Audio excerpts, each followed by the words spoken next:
Rasulillah wa ala alihi wa sahbihi wa mawalah wa la hawla wa la quwata illa billahi wa ba'du. Baik, kita lanjutkan kajian kita, masih membahas kitab Tauhid, dan kita masuk pada bab tentang al-iqsam ala Allah, bersumpah terhadap Allah Subhanahu wa ta'ala. Dari Jundub bin Abdullah radhiyallahu an, Nabi sallallahu alaihi wasallam bersabda, qala rajulun wallahi la yaghfirullahu li fulanin. Faqala Allah azza wa jal, man dhal ladhi yata'alla alayya alla aghfira li fulanin inni qad ghafartu lahu wa ahbattu amalaka.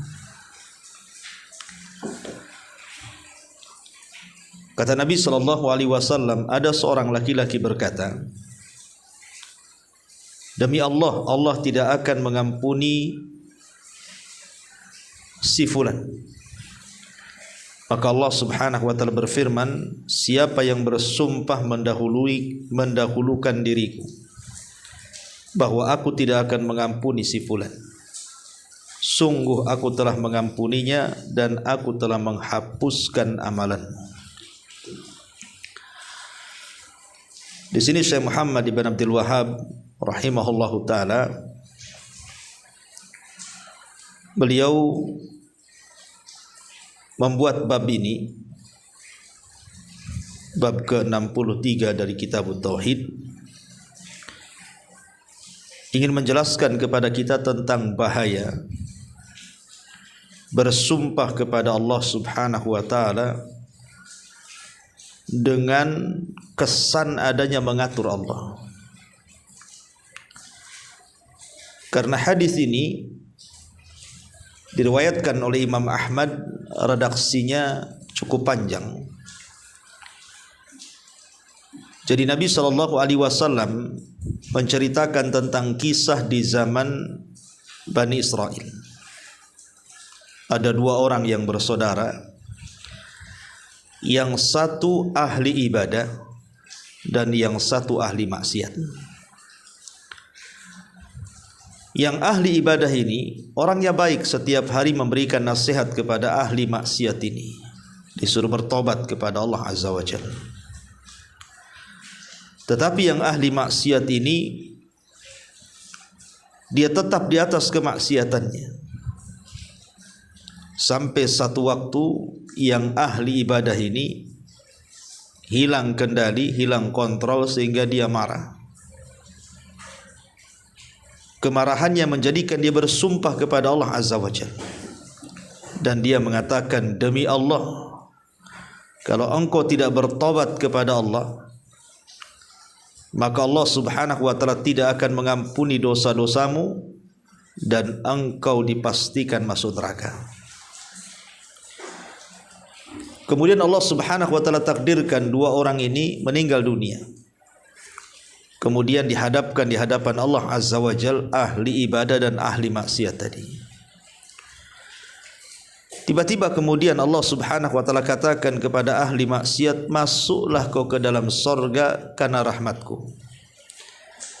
Dan Allah katakan kepada ahli ibadah, masuklah kau ke neraka.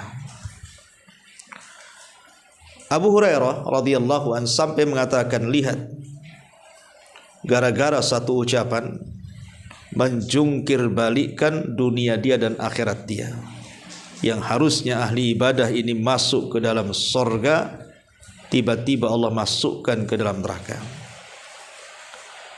Pertanyaannya, kenapa? Ahli ibadah ini kan baik niatnya, ya, menasihati ahli maksiat agar bertobat. Tetapi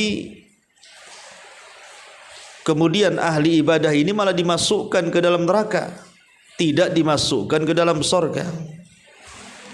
Apa masalahnya? Masalahnya adalah karena ahli ibadah ini dia bersumpah atas nama Allah Subhanahu wa taala dan melampaui takdirnya. Ketika dia mengatakan kepada kawannya, kalau engkau tidak bertobat dari maksiatmu, wallahi la yaghfirullahu lak. Demi Allah, Allah tidak akan mengampuni dosamu. Kalimat ini adalah kalimat yang tidak pantas diucapkan. Kenapa? Karena ampunan itu milik Allah. Seolah-olah orang ini mengatur Allah Subhanahu wa taala bahwa Allah tidak akan mengampuni dosanya. Sementara Allah sendiri adalah Ghafur dan juga Rahim. Zatnya Maha Pengampun dan juga zatnya Maha Pemberi kasih sayang. Macam mana dia mengatakan bahwa Allah tidak akan mengampuni dosa orang ini, kemudian menjustis bahwa dia akan masuk ke dalam neraka? Emang siapa yang punya neraka? Inilah kalimat yang menjadikan ahli ibadah itu yang harusnya masuk ke dalam sorga, akhirnya Allah masukkan ia ke dalam neraka. Sebaliknya, yang ahli maksiat ini harusnya dia kan masuk neraka dengan kemaksiatannya, tapi tiba-tiba kemudian dia dimasukkan ke dalam surga karena rahmat Allah Subhanahu wa taala. Kenapa demikian? Para ulama mengatakan karena boleh jadi yang ahli maksiat ini dalam hatinya ada takut kepada Allah Subhanahu wa taala, sehingga dia kadang tobat, kadang maksiat, kadang tobat, kadang maksiat. Dan dosa yang dilakukannya tidak sampai kepada taraf kesyirikan dan kekufuran. Layaknya kita lah kaum muslimin, kadang-kadang hawa nafsu kita mendorong kita untuk berghibah, mendorong kita untuk berzina, mendorong kita untuk minum khamar, tetapi kemudian tobat lagi, tapi harus terjerumus lagi ke dalam maksiat. Dan itulah manusia. Sehingga kemudian dengan rahmat Allah Subhanahu wa taala, yang ahli maksiat ini Allah masukkan ke dalam surga. Ma'asyiral muslimat yang dimuliakan Allah Subhanahu wa taala, sebenarnya bersumpah kepada Allah itu ada 3 macam. Sebutkan oleh para ulama, bersumpah kepada Allah itu ada 3 macam jenis. Pertama, bersumpah terhadap apa yang telah dihabarkan Allah dan Rasulnya,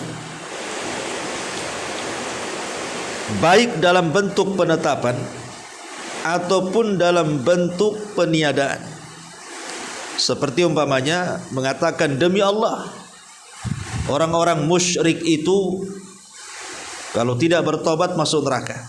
Gak apa-apa ngomong begitu, karena memang ada nas Al-Quran yang mengatakan Allah haramkan surga kepada orang-orang musyrik. Atau dia bersumpah dengan mengatakan, demi Allah, Allah Subhanahu wa taala akan memberikan syafaat kepada nabinya terhadap makhluknya pada hari kiamat. Tidak apa-apa, karena memang ada hadisnya Nabi SAW itu memang pemberi syafaat. Jadi bersumpah terhadap apa yang telah dihabarkan Allah dan Rasulnya itu tidak terlarang, karena bersumpah atas sesuatu yang pasti. Ini yang pertama. Yang kedua, bersumpah dengan Allah karena kuatnya harapan dan husnudzon dia kepada Allah Subhanahu wa taala, dan ini hukumnya boleh. Kalau dia memang memiliki kekuatan dan berhusnudzon, berbaik sangka kepada Allah Azza wa Jalla, tidak mengapa. Saya contohkan, dijelaskan dari Anas ibn Malik radhiyallahu an. Jadi Anas ini punya, Anas bin Nadhr maksudnya ya, Anas ibn Nadhr. Anas ibn Nadhr ini punya bibi namanya Rubayyi bintu Nadhr. Rubayyi bintu Nadhr. Jadi Rubayyi ini, bibinya Anas ibn Nadhr ini, memukul budak wanita sampai retak giginya. Akhirnya kemudian keluarganya tidak terima. Kemudian mereka pun berusaha untuk minta maaf, tetapi tidak dimaafkan. Sampailah perkara ini kepada Nabi sallallahu alaihi wasallam. Kata Nabi sallallahu alaihi wasallam, qisas.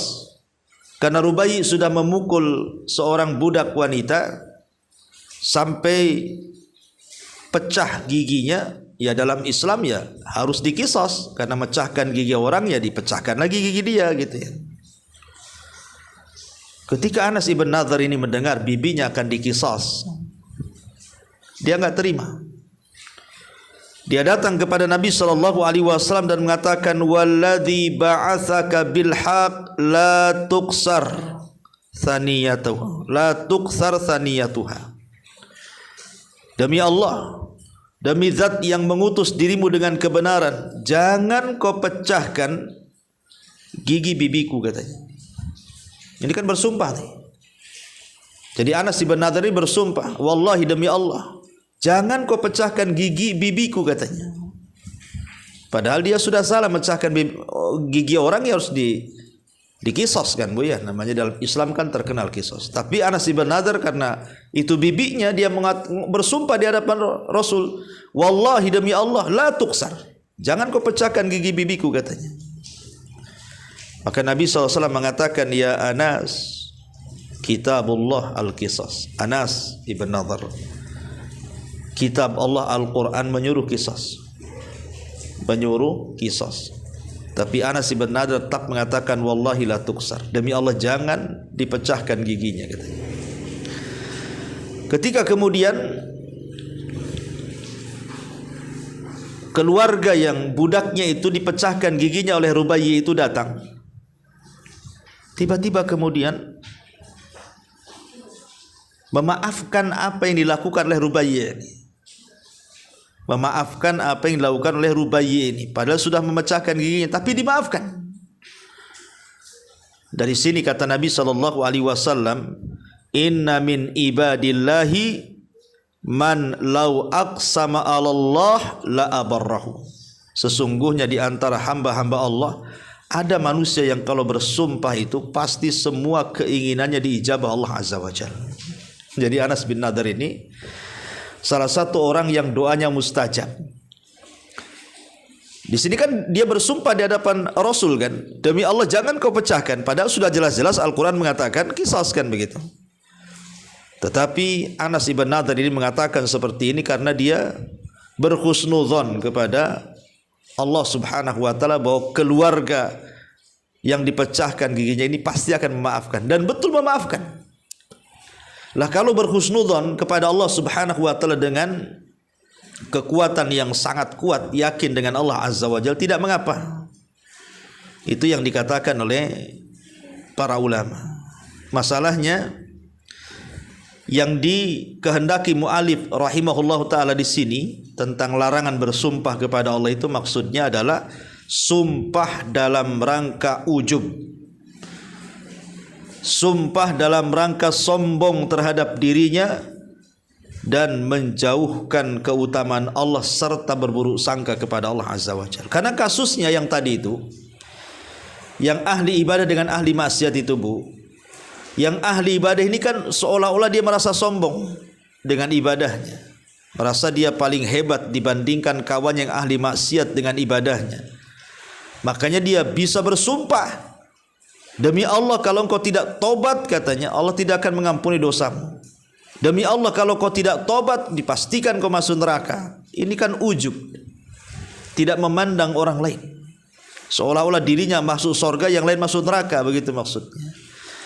Maka tidak boleh seseorang itu bersumpah dalam rangka ujub, dalam rangka sombong, karena ini bisa mengurangi tauhid, bisa mengurangi tauhid kepada Allah Subhanahu wa taala. Ma'asyiral muslimat yang dimuliakan Allah Subhanahu wa taala, hadis ini banyak faedah yang bisa kita petik.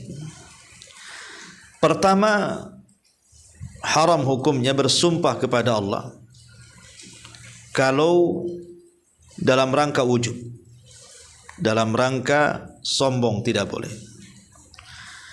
Kemudian yang kedua, hadis ini mengajarkan tentang wajibnya kita beradab kepada Allah.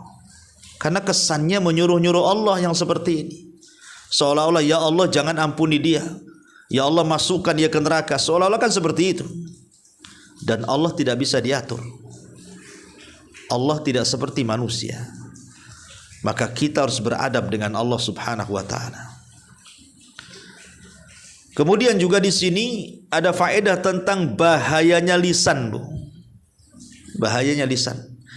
Ahli ibadah ini masuk neraka kenapa, Bu? Apakah dia minum khamr? Tidak. Apakah dia berzina? Bukan. Apakah dia bunuh? Tidak. Dia masuk neraka itu hanya karena ucapan dia.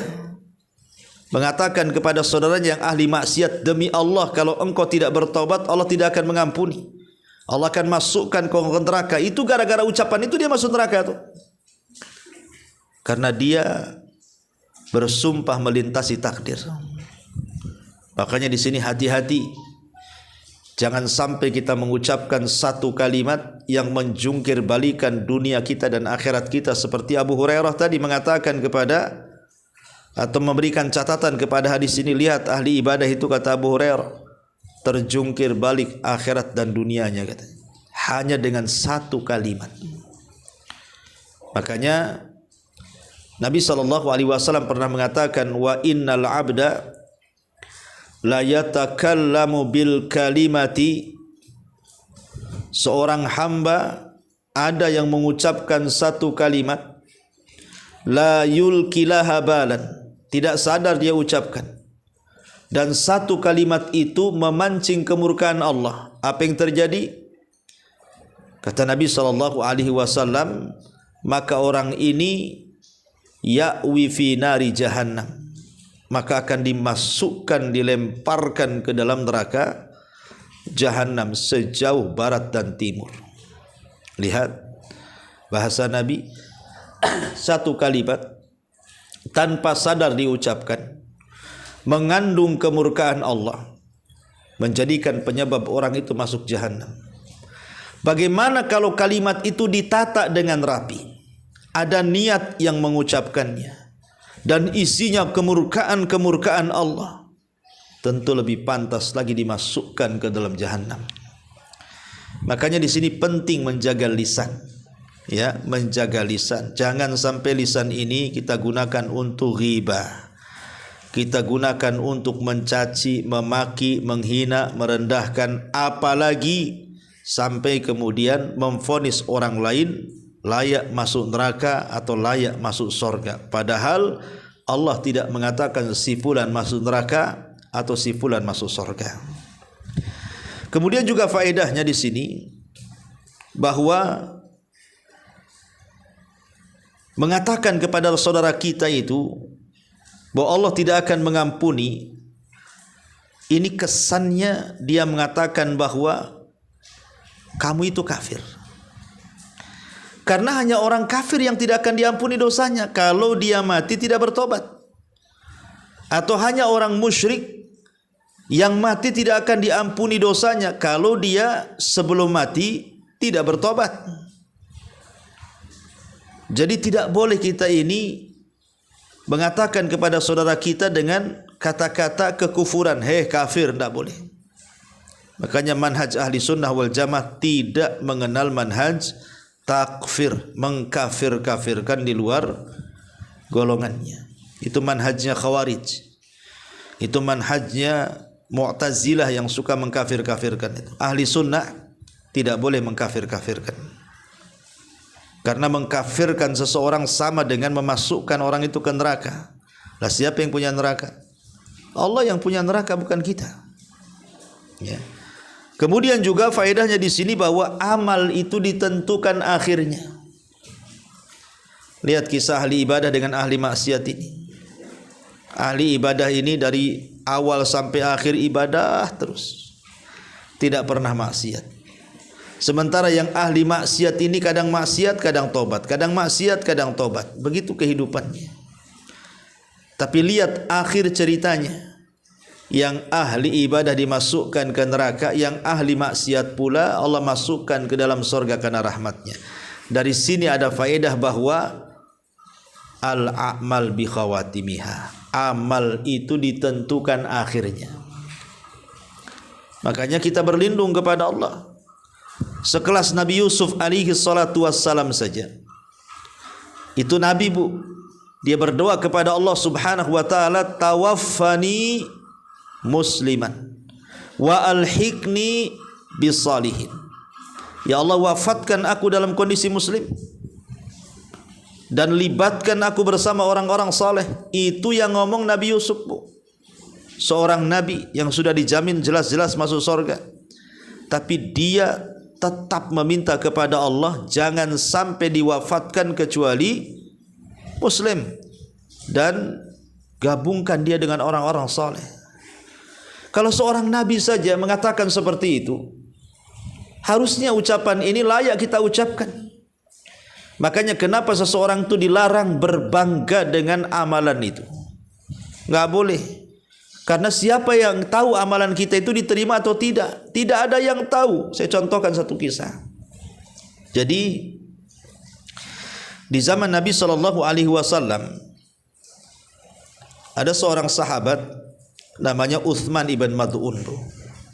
Utsman ibn Mad'un ini adalah satu-satunya sahabat yang pertama meninggal dari kalangan Ansar di Madinah pasca hijrah, dan dia sahabat yang pertama kali dikubur di kuburan Baqi, namanya Utsman bin Mad'un.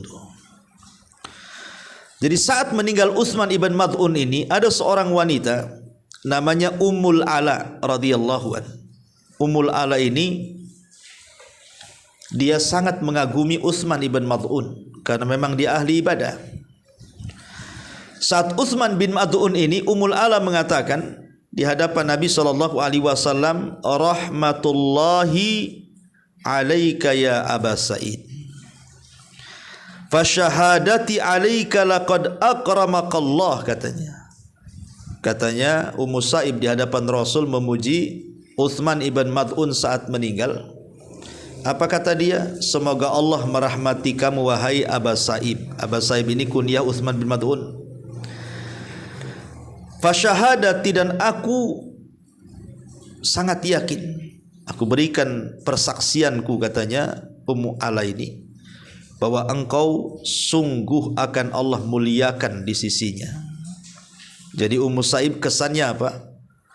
Kesannya memastikan bahwa Utsman ibn Mad'un itu akan mendapatkan kedudukan mulia di hadapan Allah setelah kematiannya. Lah, Nabi ada di sampingnya tuh. Apa kata Nabi SAW? Wa mayudrik annallaha akramahu. Ummu Ala, emang kau tahu bahwa Utsman ibn Mad'un itu akan dimuliakan di sisi Allah? Kamu tahu dari mana? Ya. Faqalat, maka Ummul Ala mengatakan, la adri bi abi anta wa ummi ya Rasulullah. Saya tidak tahu wahai Rasul, demi bapakku dan ibuku. Maka kemudian kata Nabi SAW menasihati, ama Utsman faqad ja'ahu wallahi liyakin wa inni la arjulahul khair wallah ma adri wa ana Rasulullah sallallahu alaihi wasallam ma yaf'alullahu bihi. Kata Nabi SAW di hadapan Ummu Ala, adapun Utsman ibn Mad'un memang telah datang demi Allah kematiannya, tapi saya hanya berharap bahwa dia diberikan kebaikan. Demi Allah, aku tidak tahu, walaupun aku seorang nabi, akhir kehidupan Utsman bin Mad'un di akhir itu seperti apa.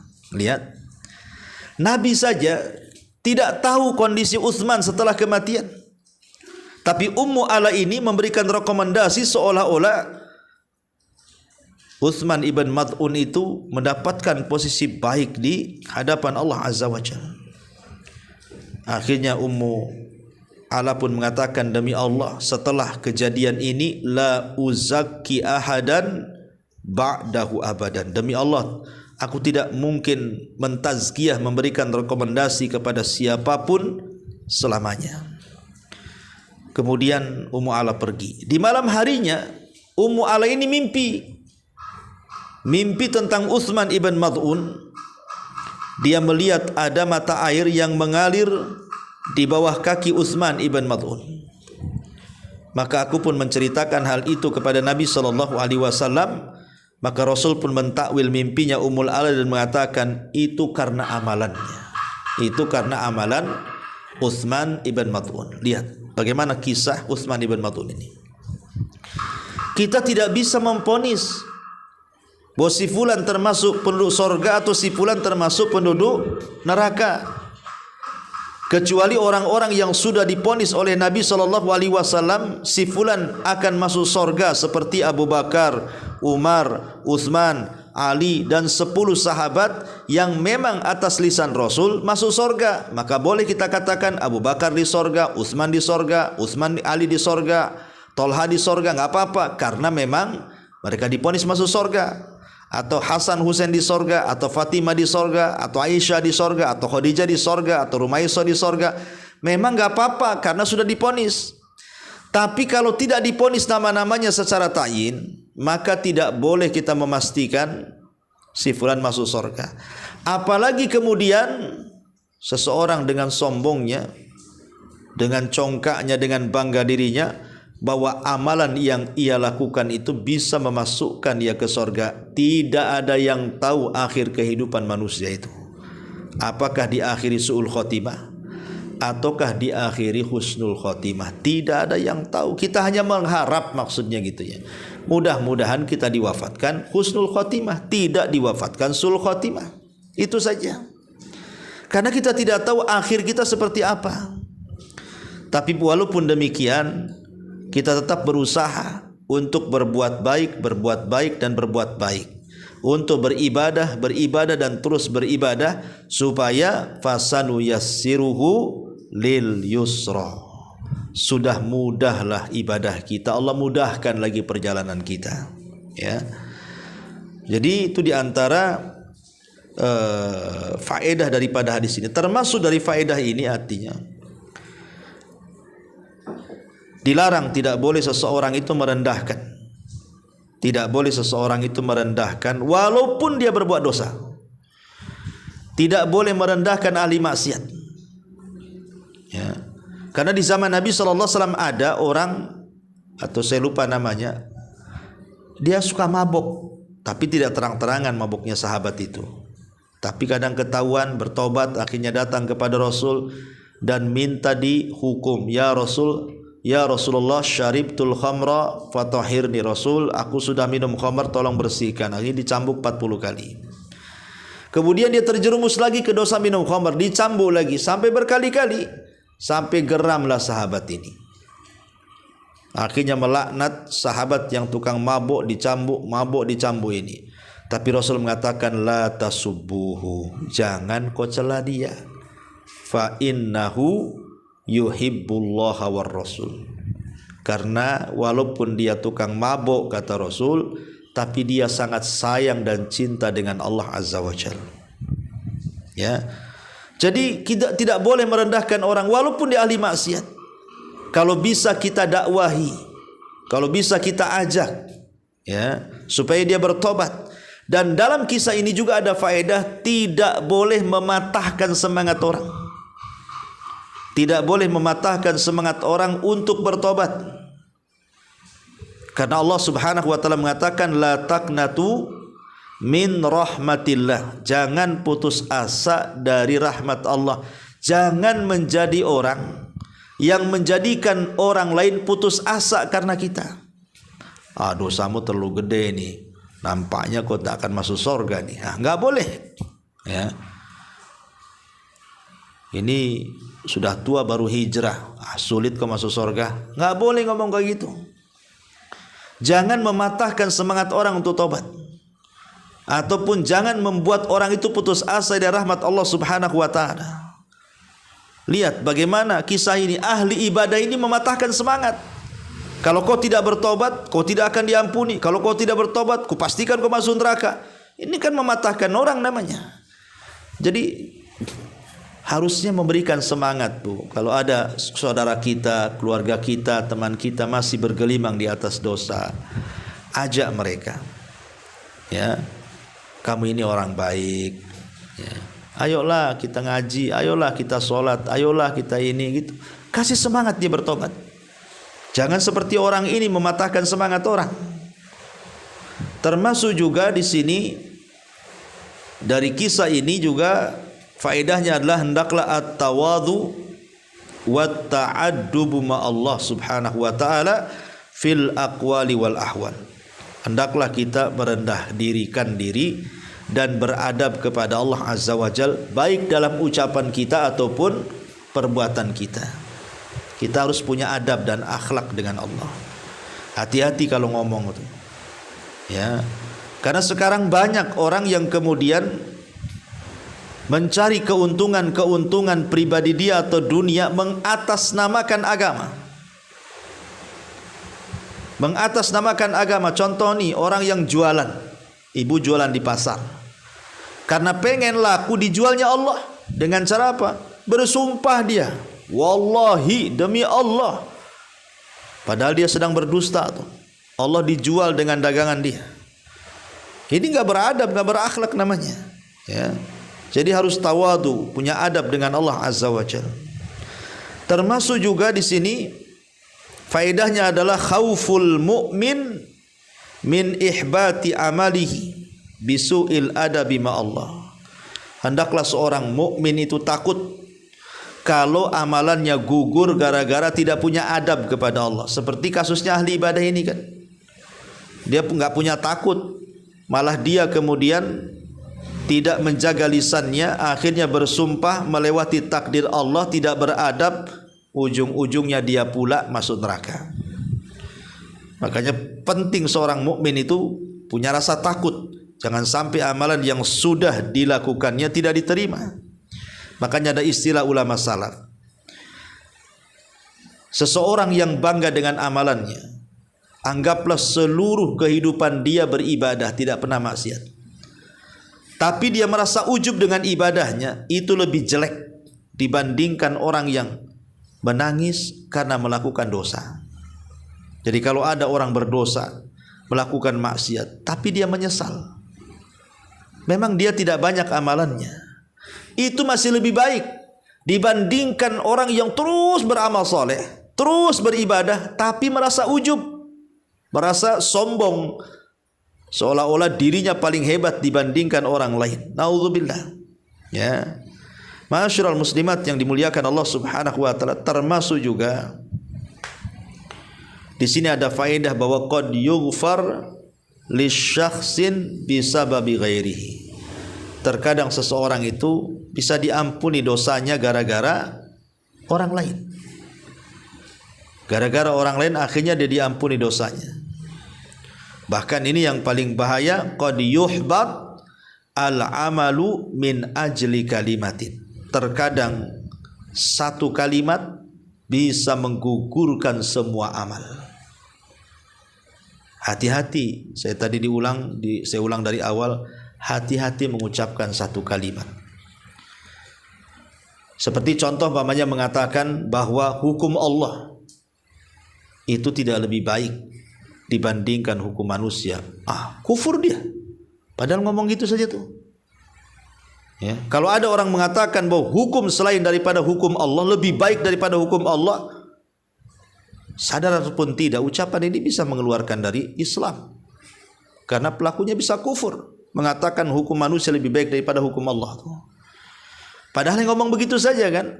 Maka terkadang satu ucapan itu bisa menghapuskan semua amal dia. Makanya penting seseorang ini jangan sampai kemudian asal bicara, ya, ataupun jangan pernah mengancam pelaku maksiat bahwa dosanya tidak akan diampuni. Tidak boleh, ya. Jangan pernah mengancam kepada ahli maksiat bahwa dosa dia tidak akan diampuni. Ingat, Allah itu Ghafur, Maha Pengampun. Dosa sebesar syirik saja bisa diampuni kalau dia bertobat. Kok dia pula ngancam-ngancam bahwa maksiat dia, dosanya tidak akan diampuni oleh Allah Azza wa Jalla. Termasuk juga tidak boleh bersikap melampaui batas. Karena orang ini kan melampaui batas orang ini. Allah ini Maha Kuasa. Ya. Allah itu Maha Pengampun. Allah itu Maha Penyayang. Dia mengampuni siapa saja terserah dia. Bukan kita yang atur. Bukan kita perintah-perintah Allah. Allah yang perintahkan kita. La tas'al amman yaf'al wa hum yus'alun. Jangan tanya perbuatan Allah. Allah yang akan tanya kita. Jadi inti daripada pembahasan hadis ini ataupun bab ini adalah tidak boleh seseorang itu bersumpah atas nama Allah Subhanahu wa taala yang terkesan pada sumpah itu memerintahkan Allah di dalamnya dan dia merasa ujub dan sombong akan kebaikan ibadah dia. Itu tidak boleh karena bisa mengurangi tauhid kepada Allah Subhanahu wa taala.